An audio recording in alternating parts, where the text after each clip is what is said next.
All right, folks, this is Dr. Surasinghe again with your next lab. That is going to be one, two, three, right? Lab three on, actually, lab four on human demographics. Yeah, time flies.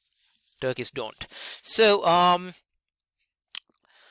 and So today actually we are starting one of the most important labs for that will help a lot in your rest of the semester, right? That will actually kind of develop for the rest of the semester. So I'm going to first introduce this concept to you because some of you may not have covered this topic in class. So I'm going to give you some theoretical background you require, right? So remember that this activity you start to actually we started the writing activity last week, right? We've kind of introduced you to the concepts of scientific writing. We did a writing outline. We read a paper that is related to demography, primate demography. And now actually this is the day we are going to train you on collecting data and constructing a hypothesis. So in this lab, you are going to study populations, human populations to be precise. So a population is actually one of the most fundamental units in ecology. And studying a population will help you determine how healthy a particular population is and also understand the trends in the population. Is the population increasing? Is it decreasing? Is it declining? Is it stable? And why is it important to study a population? Well, because in our business, in conservation, right, that's what kind of research we do. It's really important to know the status of a particular population, how it changes over the time, how it changed in the past, and that it helps us to understand how the trajectory will change in future. So studying populations are important, right? So and it is important for species management, for conservation planning, population management, habitat management.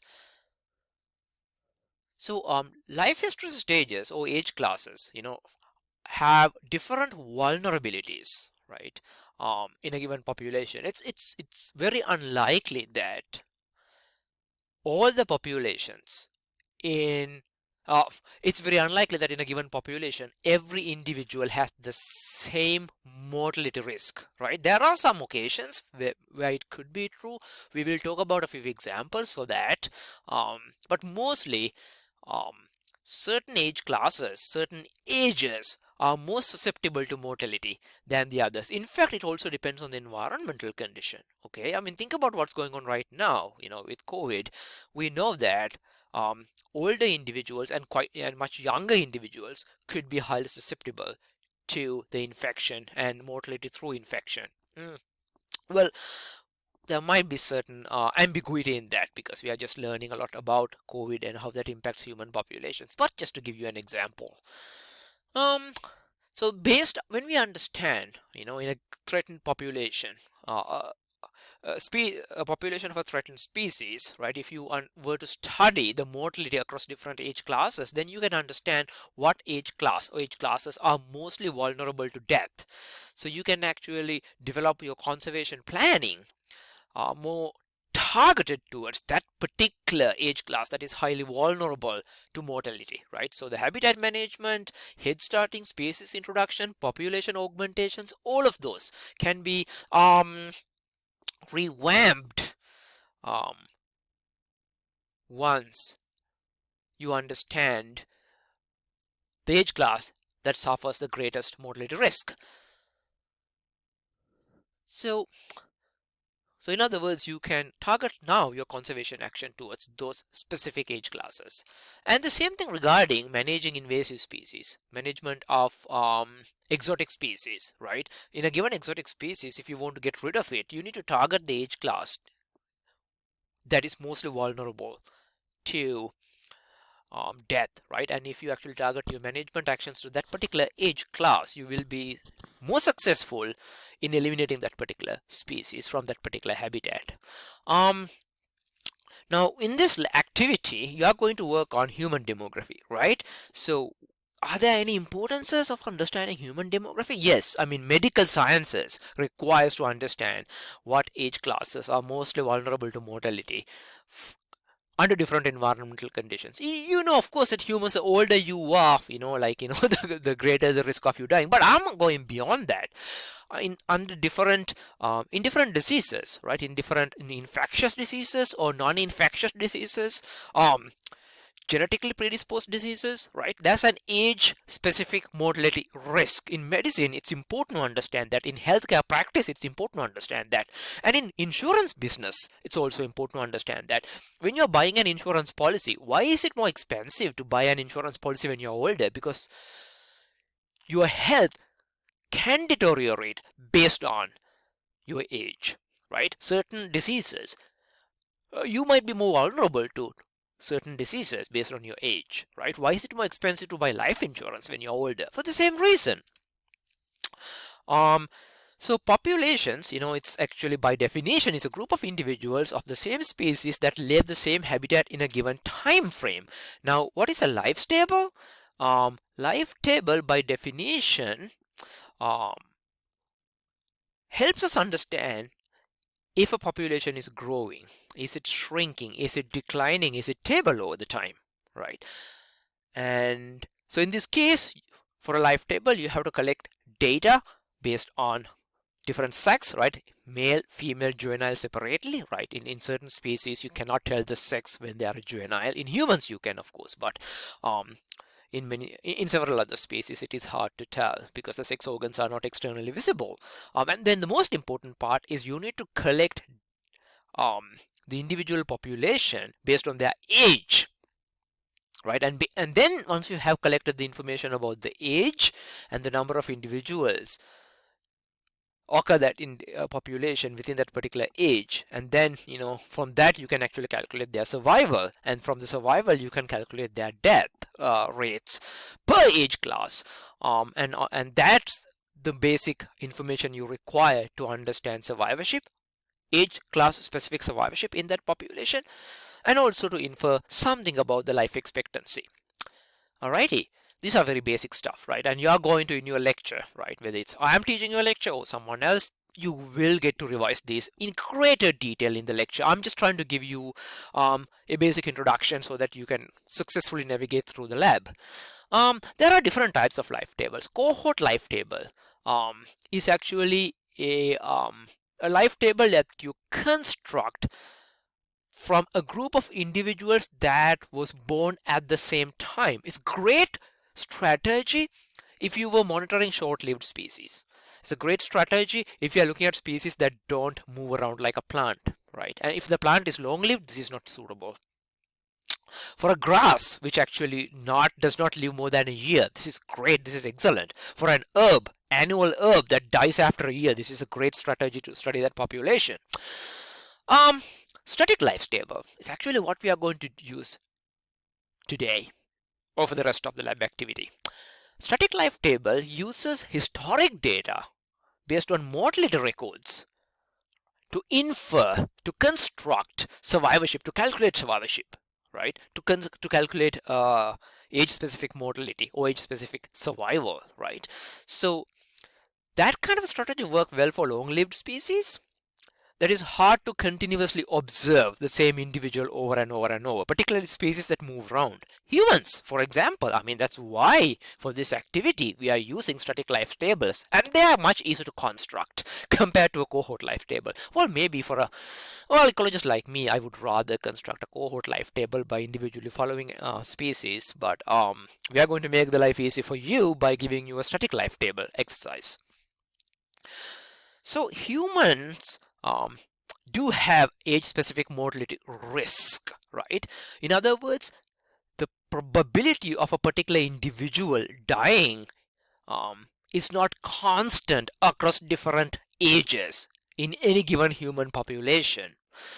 Well, why? Well, I'm sure you would agree when I say the mortality risk is not the same across different age classes, but as biologists, scientists, we need to rationalize how.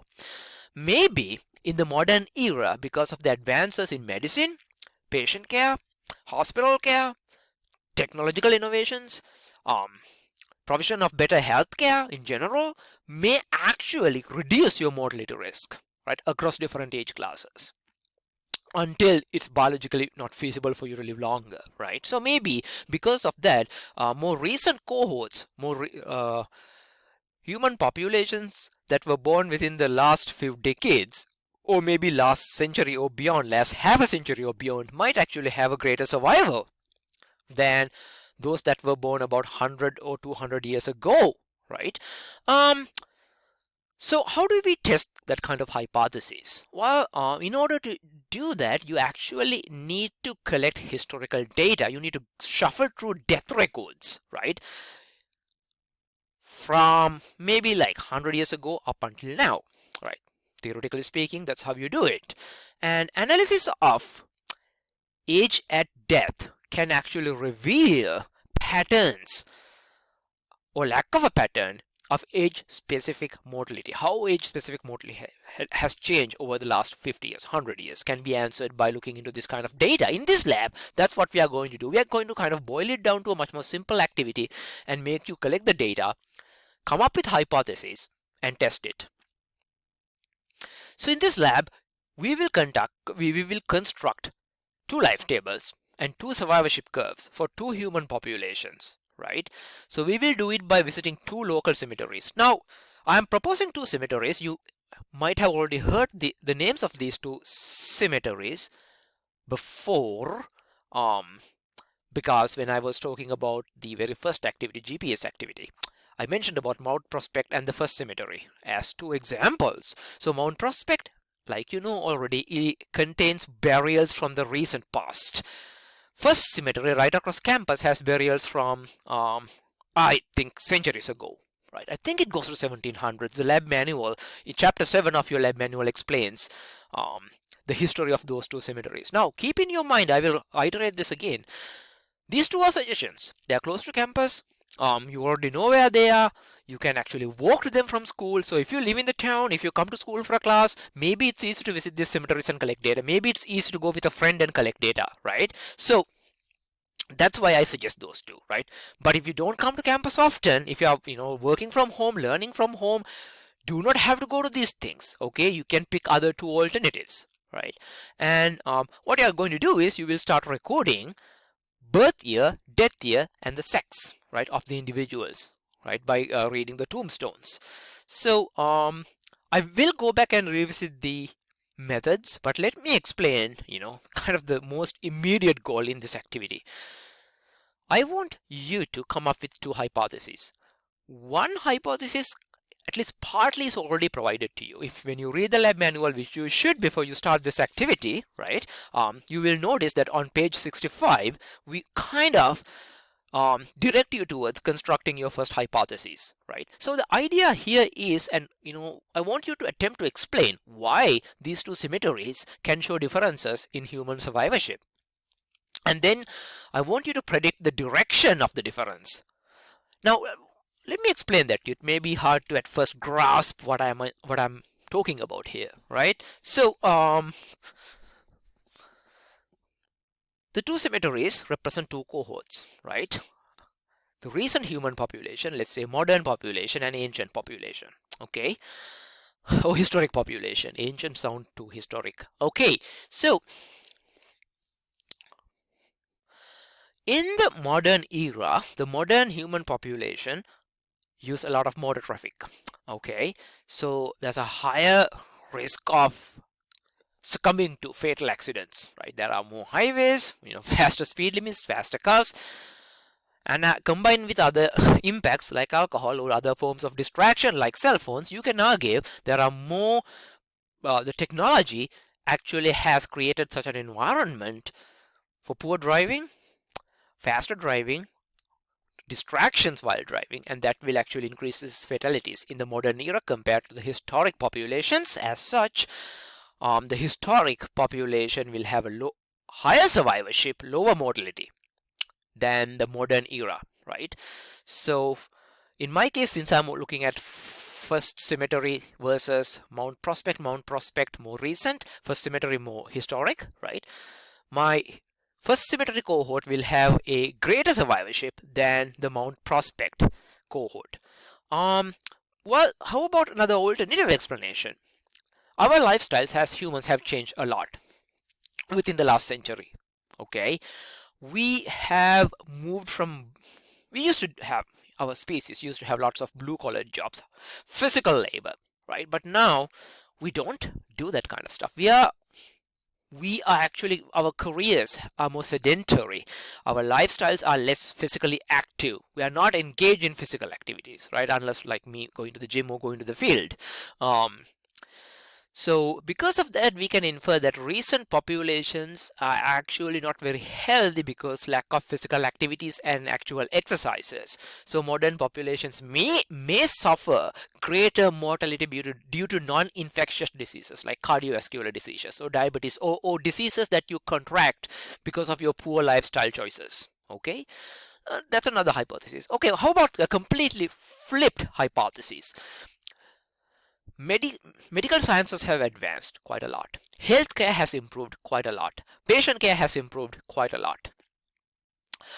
People's um, financial situation may have improved somewhat, right? May have access to better healthcare.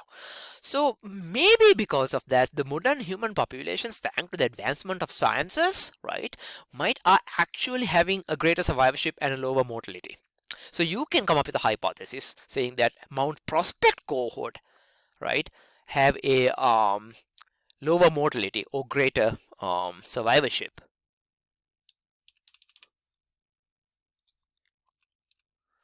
So yeah, so because of modern medicine, Mount Prospect cohort will have a greater survivorship or a lower mortality compared to first cemetery population that actually did not enjoy the wonders of the modern medicine. So bottom line here, what you have to do is, the first biological hypothesis, I want you to say that the survivorship between these two cohorts, these two populations are different, right? And then I want you to tell you, that's one. Number two, I want you to tell me which cohort will have a greater survivorship, which cohort will have a lower survivorship. Um, and then I want you to tell me a biological reason for that. Right now, I have provided the answers to you already, right? I have given you several possible hypotheses, right? There are conditions that you can argue the first cemetery or the historic population to have a higher mortality, and I also given you reason to argue that first cemetery or the historic population may have a lower survival. I don't care which direction you go, right? So you all I want you to do is come up with one hypothesis, one prediction related to that particular hypothesis, and then a rationale, right? Just to drive it home, let me give you one example from what I mentioned, right? I hypothesize that the human survivorship in first cemetery and Mount Prospect is significantly different from each other. I predict that the historical population of first cemetery to have a greater survivorship than the modern population at Mount Prospect. Because, now the rationale, because the poor lifestyle choices, right, that is experienced by the modern human populations, which requires more sedentary jobs, less physical activity, may have predisposed them to an increased rate of exposure to cardiovascular diseases, heart diseases, and diabetes or other non-contract, non-infectious diseases that is known to plague the humanity, right? So you can actually, I want you to explain these things rather than a single sentence, right? So because of that, you will have to search literature. You will have to go through Google Scholar and actually look for some literature. I will demonstrate you after this particular introduction part how to use Google Scholar effectively, right? So when you construct your hypothesis, I do want you to read, right, a good amount of literature to find information to support your arguments, to support your logic, right? So do not come up with reasons out of blue. The reasons I provided, can you use the reasons I provided? Of course, that's the whole point of giving you reasons, right? Can you use one of the hypotheses I highlighted as an example? Absolutely you can. There is nothing wrong with using the hypothesis I have given you, right? Go ahead with that, please. can you be completely creative and come up with your own hypothesis? Why not? Right? So the reason I give you examples is those are easy to research through, easy to test with data, easy to collect data for, right? So don't come up with a bizarre hypothesis that on which it is hard for you to collect information about, right? So the hypothesis I am highlighting, with respect to the two survivorships being different and the rationales I'm providing, easy to research about them, easy to understand, and easy to test and easy to explain, right? So do stick with some simpler explanation. Go simple. Simple doesn't mean useless, right? And in science, it's simple. Actually, simple answers, simple explanations come up with the best ideas. Produce the best scientific information. So, bottom line, please do use some of the ideas I already given you, but read literature. So then the other job is I want you to come up with your own hypotheses. Again, I'm going to be a nice guy and give you some examples. If you read the lab manual, it does kind of direct you towards some alternative ideas as well, right? So all hypotheses you come up with should be biologically meaningful, biologically valid, biologically justifiable.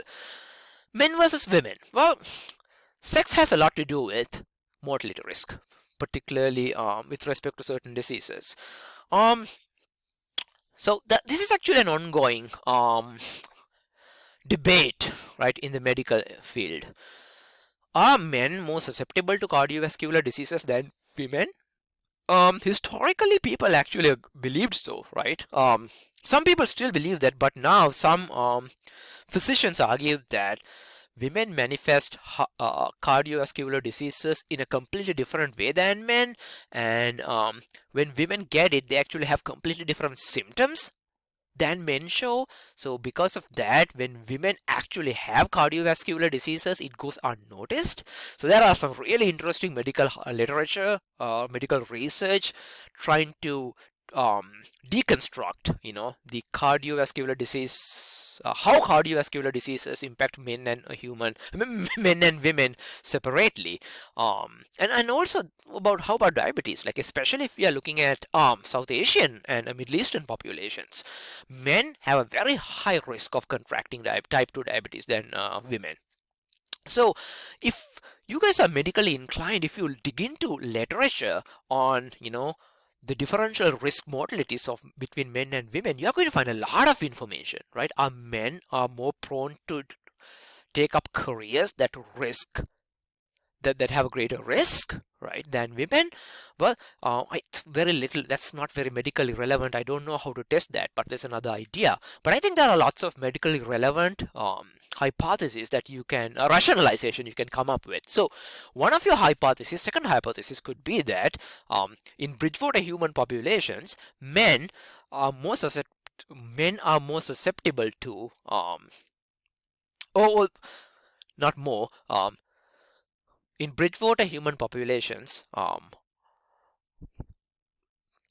the survivorship between men and women are significantly different. That is your example, second hypothesis. And then your direction, you have to present the prediction, right? I predict that men are more susceptible to cardiovascular complications than women. Or I can say, men are susceptible to a greater medical risks with respect to non-infectious diseases than women. And as a result of that, they are more prone to these illnesses or these complications. And then you can actually elaborate what those complications are, then rationalize with literature. Again, for this one too, please do read plenty of literature, right? And I will explain you how much I'm expecting you to read and how you are going to cite and all of that later on, right, within the same lab. So generally, I'm just giving you a couple of examples. There are many other non-infectious diseases that actually places men at a higher risk than women, or vice versa, placing women at a higher risk than men, right? I mean, think about breast cancers, right? Clearly, the men can get breast cancer. Okay, it's not zero, but the predisposition is way higher for men than women, right?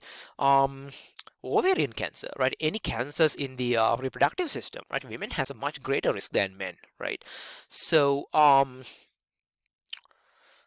right, so like, or like, maybe you can also argue that, if you're looking at a historical population, right, complications in giving birth, may actually predispose women to death over women if you're looking at a historic population. So there are several medically important biologically relevant hypotheses you can come up with. Again, that's, I'm telling you, if you pick my idea, you're going to find a lot of good literature, right? But again, I don't want you to marry my own idea. You can actually be creative on your own. But again, I warn you, look at something simple, right? Don't complicate. Like, just adopt a very simple um, explanation here, right? And in order to do that, remember, when you collect data, make sure you collect data between men and women equally, nearly equally, right? Not 50-50, right? Nearly equally. Otherwise, you will have a biased data set. Um, so, can you come up with other hypotheses other than men or women, men versus women? Yeah, you can. I mean, I cannot give you an example right away. There are few examples, hypotheses that the lab manual highlights, but um, medically, I think the sex example is interesting, and there's a lot of literature on that. Um, so pick anything that is biologically interesting, right? Other parts, like, it's okay to go for something that is socially inclined, but then, I mean, where the hell are you going to find literature? This is not a sociological class. This is a biology class. So stick with biology when you're trying to find reasons. Otherwise, um, you will kind of get into a rabbit hole when you're trying to explain things. So stick with science, stick with biology, because science fucking rocks. Um, So, and make sure that whatever the hypothesis is testable by the data you collect, and again, you will have to read a lot of literature. But it's fun to read literature. This is biologically relevant literature about humans. Now, let me explain you a thing or two about life history tables and survivorship curves. So I'm actually not going to take a whole lot of time explaining this to you. The reason is it's kind of self-explanatory, as you see in my slide. Better yet, if you look at your lab manual, it does explain how to construct a life history table, right? If you look at, what is that page? It's going to be page 63 is where it starts.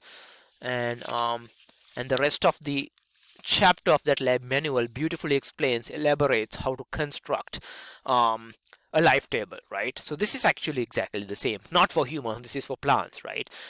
So we can use this to predict, like, future population trends. I explain you why it is important, right? And it kind of, what a life table is a summary of survivorship differences as well as reproductive rates in different age classes. So for your activity, fecundity is not relevant. We are not going for that one, right? We are only looking at survivorship. So ignore this particular column, right, in your for the lab activity. But I just want you to know that in certain life tables, they consider both survivorship and reproduction. So here we are monitoring the survival of naturally germinating seedlings of a particular grass species, right? And as you can see, as age increases, the first column is the age, right? Each class corresponds to 3 months. 0 means 3 months old. 1 means 6 months old, so far and so forth, right? So, and as age increases, right, the number alive decreases, which is not surprising, right? Kind of a commonly observed phenomena for any living organism. And the survival rate also declines with the age, right? And the survivorship also declines with the age. Very simple to understand, right? And this actually shows how the calculations are done, right? Again, how these calculations are done are already explained in the lab manual. I'm not going to insult your intelligence and waste your time explaining every step of that. And so trying to understand what is going over here about, like, what does this 0.85 means? About 85%, 84% of the seedlings, right, will actually reach, will survive the first age class, right? And then if you go to the second one, 73% 0.73, meaning about only 73% of this particular age class, right, will survive up until the beginning of the next age class, right? So these explanations are quite simple, right? And some basic norms that I want you to understand, right? For any first age class, right, for any cohort, by default, the survivorship is 1, right, meaning 100% survivorship, right? And for every subsequent step, it's actually how do you calculate that is actually, for how do you calculate survivorship for age class 1? Well, as you can see, you divide the number alive at the previous age class, sorry, other way around, right? You divide the number alive at that particular age class by the number alive at the previous age class, right? This equals 722 divided by 843, right? Very simple. And how do you calculate this particular value, right? Survivorship at the third age class. Well, the number alive, right, at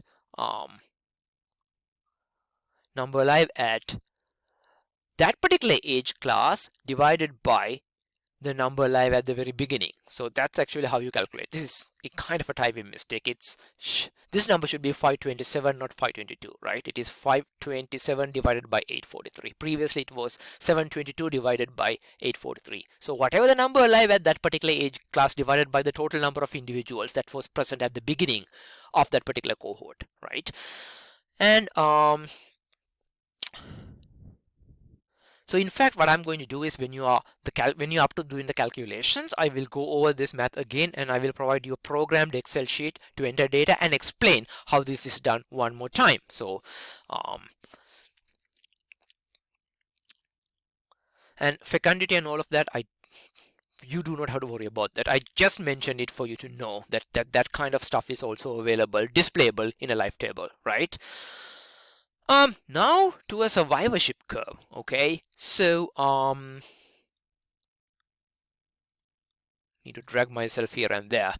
So survivorship curve is plotted between the age class and the proportion of individuals surviving, right? This could be nx, the number of individuals surviving, but most often it is survivorship, Lx, right? It is age classes versus Lx.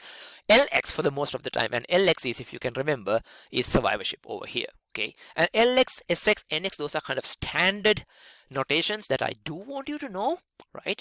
So there are three possible types of main survivorship curves: type 1, type 2, type 3, right? And those are drawn based on how different age classes respond to mortality. Type 1, right up over here, right? That's kind of comparable to the mortality of humans, right? So the newborn, juveniles, subadults, young adults have a very high survival. The mortality risk increases with aging, right? That's actually type 1. And in fact, tortoises, land tortoises, are another example for type 1. Type 2, the middle one, the mortality rate is constant across different ages, right? Certain birds actually are the example that I can think of, right? And coral reefs are too considered a good example for the type 2 survivorship. It's really kind of interesting, right? So there's mortality does not change that much with respect to age, right? Kind of cool. Type 3 is actually the opposite of type 1. The mortality at the very early ages are very, very high, but the mortality risk declines as the individual ages, right? The examples are going to be fish, most amphibians, mussels, freshwater turtles. Trees belong to this particular category, right? Very high risk of mortality at the younger age classes, very low mortality risk as the individual gets older. Type 1, very low mortality risk at the younger age classes. At the younger age classes, very low mortality risk, very high mortality risk at older age classes. Well, that is actually simply what survivorship curves are. Then again, like I went through that a little faster because the lab manual does explain these theories very interestingly. And And the other part is, I do want, once you here the point is for you to get a basic idea, because like I mentioned several times, literature review is one of the most important parts of this activity, right?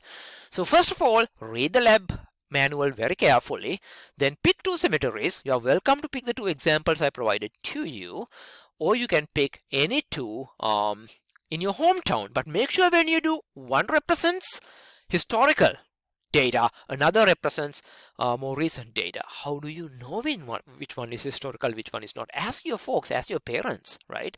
Or look at your town records, right? It's not that difficult to figure it out. And even if you visit the cemetery, right? Older cemeteries have this very rundown old tombstones, right? Very old tombstones and or headstones, and then the modern ones are actually well maintained, well manicured, and also if you look when you enter the cemetery, right, somewhere it actually says, like there is some sort of a record of that, and your town website will contain some records on that. It's not hard, not hard to find these too, and judging from your maps you sent me for your GPS activity, I don't think that's going to be a problem. um so you collect data from 100 headstones, right? 100 headstone per cemetery. Now let me give you a hint over here. You're going to say, holy shit, prof, 100 headstones, that's a lot of work. It might take hours. Well, actually, no. Even if you were to do it by your own, it will not take that time. Here's an idea. Well, if you practice social distancing and all that, COVID guidelines that we have given you from the university, wear your masks while you're working with other people, you're more than welcome to work with another team member, right? If you work with another team member, it's 50-50. If you make it 4 team members, it's 25 headstones for each of you, right? So per cemetery, right? So like actually, if you want to meet one day on campus, you can finish this usually on the same day within 2 hours. And usually when I did this in person with students, we finish up in less than 2 hours. And most of the time, like I finish like at least 45 minutes before the class ends. Um, and then you can record the data you collect. There are data sheets provided in your lab manual, and I also provided the data sheet in Blackboard. The data sheets are on page 69 and 70, right? So you can actually use those as data sheets. When you record, make sure you record the sex based on the name, or it might also describe like mother, daughter, blah blah blah blah blah, like so you can determine the gender by that. Write down the birth year, death year. Don't worry about calculating the age at that stage. You can do it down the road manually, and then you determine the age once you return home, right? So the data you collect, right, I want you to enter that data into Excel format, and that is due on 27th. And then I want you to construct a hypothesis. Remember the two hypotheses you want to construct with rational and the prediction? Those are due next week, that is October 6th. Okay. And on the October 13th, I want you to submit a shorter version, like a very so the hypothesis write-up is much more extensive. You have to read literature, you need to back up your rationals, you have to provide some background information regarding human mortality and survival. I will go over that part in my next part of the lab lecture, right? So what is due on lab 6? I will provide you more detailed information.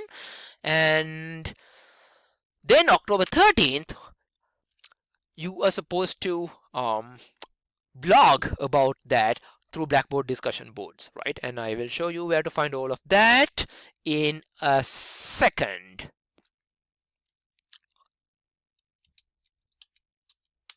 Right, alrighty. That is not needed. And let's take a look at some of this. Okay, so if you look at your Blackboard web page, right? Here you are looking at your Blackboard page, right? Let me actually navigate across here. Let's go to the beginning, and let's go to your lab Blackboard page. By now I know you can actually navigate on your own, right?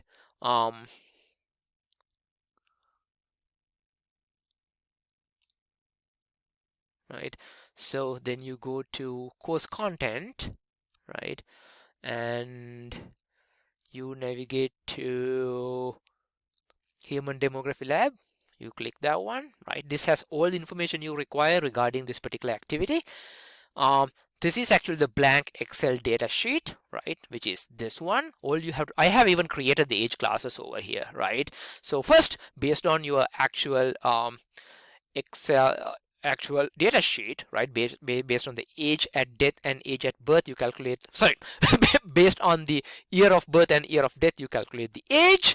And once you calculate the age, you can easily determine how many individuals belong to each of these age classes. I have created this age class groups for you already in like 10-year gaps, right? All you have to do is fill in the numbers over here based on the data you collect, right? Make sure you at least have 100 data sets from a particular cemetery, right? And again, so do this calculation separately for the two cemeteries, right? So um, first, let's say this is for the first cemetery, and then you can actually copy and paste the same thing somewhere else for the second cemetery and fill in the data, right? So again, create two life tables for the two cemeteries separately. Okay, now when you populate this, different numbers will appear over here, right? Don't worry about that because this is a programmed Excel sheet, and we will talk about those calculations later on. Right now, duplicate this life table. Keep one for the historic population, another for the relatively new population, right? And keep them separately, right? Do not combine them together. You need two separate data sets. Okay. Um, and what else do I have to show you? Let's go back to the blackboard over here, right? So that's actually the blank Excel sheet, and this is the demographic data sheet. This is the same data sheet that comes up on your page. What page? 69 and 70, right?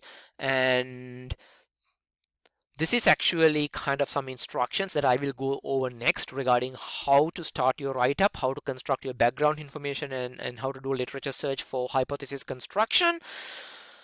And this is where you submit your first assignment, the background information and the hypothesis. And this is where you submit your data, right? For male and female separately, right?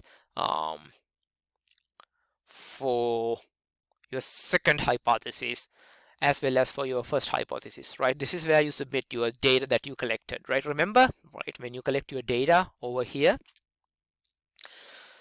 you construct these life history tables, right, for the different hypotheses, right? And then what you do is you actually upload that particular data through here. Okay. That is basically it for this part. And the next component I'm going to go over regarding how to construct your writing component with the background information and rationalized hypothesis and how to do a literature search. All right, folks.